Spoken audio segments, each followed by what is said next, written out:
Sa umagang ito, ang babasahin naman natin ay sa Book of Amos. Ito yung ikatlong libro ng Minor Prophets. Book of Amos. Dito mababasa natin sa chapter 1 kung ano ang trabaho ni Amos, kung sa siya nagmula. Siya ay nagmula sa Tekoa, isang bayan o isang city sa sa bayan na Southern Kingdom, isang city sa Southern Kingdom. Makikita natin pag binasa natin itong ni-research natin Tekoa, dito rin nagsimula si Jeremiah sa lugar na ito, sa Tekoa. Isa pa, makikita rin natin dito, isa lang yung hari ng Juda ang kanyang binanggit. Unlike kay Hosea, 4 na hari ng Juda o ng Southern Kingdom. Ang binanggit yun kay Uzziah hanggang doon kay Hezekiah. Dito rin makikita natin na nag-minister o ang pagiging propeta ni Amos ay dun sa Northern Kingdom. Although pinanganak siya o lumaki siya rito sa Southern Kingdom, pero ginamit siya ng Panginoon para maging propeta sa Northern Kingdom. Makikita rin natin dito, bakit isa lang ang hari na binanggit niya nung siya'y naging propeta, si Uzziah lamang. At sa panahon din ni Jeroboam II. Kung makikita rin natin, mahaba ang pagsisilbi ni Jeroboam II, almost 55 years. So, probably, patapos na yung term din ni Uzziah sa Southern Kingdom, at yun ay time din ni Jeroboam II. So, most probably, sabi nga nila, baka matanda na si Amos nung tinawag ng Panginoon. Dahil sinabi niya Amos dito sa libro na ito, siya ay sheep breeder. Hindi siya shepherd. Hindi niya tinawag ang sarili niyang shepherd. Kumbaga ito yung kinabubuhay niya. Pag-aalaga talaga ng mga tupa. Lumalabas din na baka sakaling nagsuspecha rin ng mga theologians, matanda na si Amos nung tinawag ng Panginoon. Dito ako medyo kinabahan, matanda na. Ay, matanda na ako, pero parang ayoko ata sa ganitong sistema ng book. Parang ang hirap, di ba? Yung kung kailan tumanda sa katatawagin ng Panginoon. Pero nakikita ko rin yung kay Brother Marlon, ayos din. Pero wag naman sana ako. Okay. Meron din binanggit dito na makikita natin 2 years before the earthquake. So hindi rin makita ng mga scholars kung kailan ba ito na sinulat o kailan talaga particular na nangyari ito, kasi hindi na nila makita. Pero particular itong 2 years before the earthquake, nung time na yon na hindi kaagad na hindi masyadong na-record ng siguro kung ano may mga paano nila sinusulat yung kanilang history. But the thing is, pinakita rin dito sa atin, paulit-ulit natin mababasa, for 3 transgressions of, kung sino mang bansa ito, ng Damascus, kung sinong Edom, ng Ammon, yan. May kita natin, pag 3 transgressions sa ika-4, pag hindi na ba nagkasala, hindi napaparasa, hindi ganon ang Panginoon. Pinakikita ng Panginoon, dito sa atin,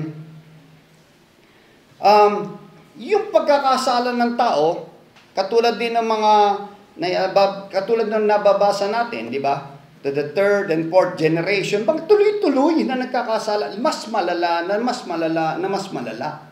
Mas lumalala pa. Pag hindi pinigil ng Panginoon yung pagkakasala ng mga taong to, magtutuloy-tuloy ito. Katulad din nung binanggit, mababasa natin, for 3 transgressions of Edom, and for 4, I will not turn away its punishment. Ano ba yung ginawa ng Edom? Ganon din ang ginawa ng mga Ammonites. For 3 transgressions of the people of Ammon, and for 4, I will not turn away its punishment. Hindi ba talaga? Pero kung makikita natin, ano yung ginawa ng Edom? Yung ginawa ng Edom sa mga Israelites, ganito.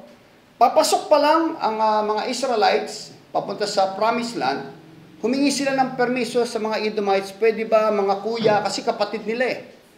Kasi yun ang mga posterity ni Iso, yung mga Edomites. Sabi niya, baka pwedeng dumaan kami riyan, mga kapatid man. Ayaw ng mga Edomites. Sabi ng mga Edomites, pag dumaan kayo, magpapatayan tayo. Dadaan kayo sa, hindi pala sa ibabaw ng bangkay, kundi kayo ay tatabakin namin with a sword. Hatawin namin kayo. Hindi nila inalaw ng mga Edomites. Pinaikot nila yung mga Israelites. Yung mga Ammonites naman, ang ginawa nila? Yung mga Ammonites, ginawa nila, tinawag nila si Bela, ito, i-curse mo yan, i-curse mo. Di ba naalala nyo, kay Bela, Kabelaam, pinapa-curse nila. Yung mga Israelites, kasi nakita nila, nakalusot to sa mga Egyptian, superpower. Anong ginawa nila? Ito, kini-curse nila, pinaka-curse nila ang mga Israelites noong time na yun. Anong panahon yun? Panahon pa ni Moses. Ilang daang taon nang nakakaraan, and yet God, hindi niya kakalimutan yung ginawa ng mga ito. Kasi magpahanggang panahon na ito, galit na galit yung mga Edomites, yung mga Ammonites, sa mga Jew, sa mga Israelites. Yan ay kita ko minsan, kaya pala, hanggang ngayon, itong mga Arab nations sa kapaligid, hanggang ngayon, galit na galit sila. Anyway, dito natin makikita na yung pagpaparusa ng Panginoon, yung punishment niya, ay justified dahil nga sa ano ba yung mga nasa puso ng mga taong ito, ng mga Edomites, mga Ammonites, itong mga Philistines. At isang tanong doon, ano ba yung nasa puso ng mga nasa Northern Kingdom at ngayon din sa Southern Kingdom? They should be looking forward to sa coming ng Messiah. And yet, anong ginagawa nila?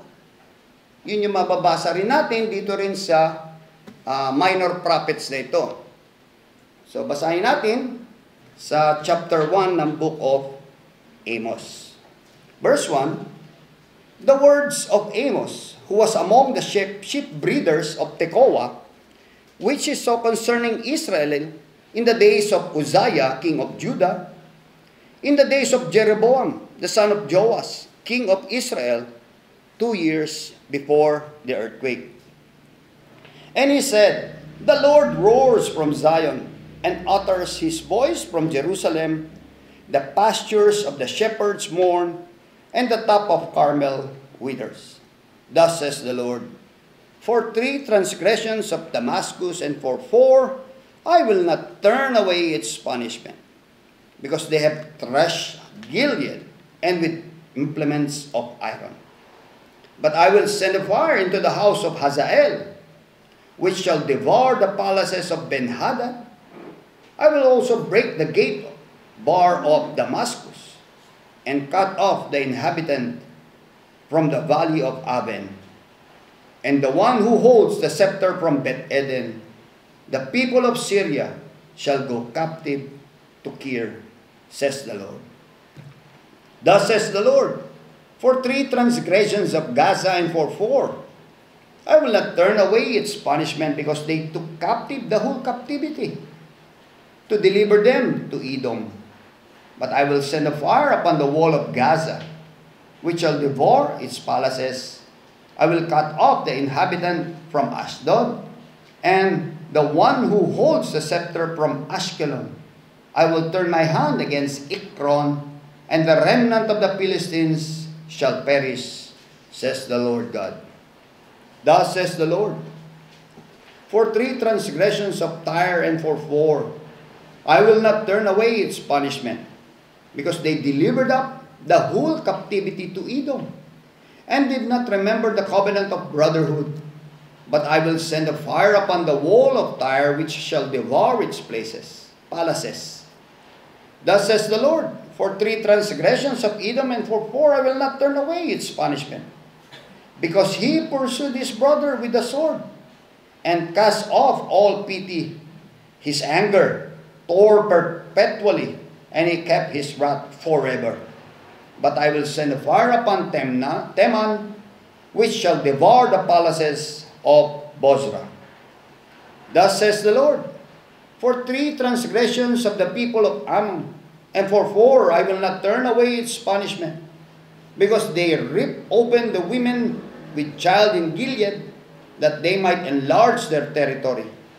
But I will kindle a fire in the wall of Rabbah, and it shall devour its palaces amid shouting the day of battle, and the tempest in the day of whirlwind. Their king shall go into captivity, he and his princes together, says the Lord. Naway pagpalain ng Panginoon, pagkakabasa ng kanyang mga salita.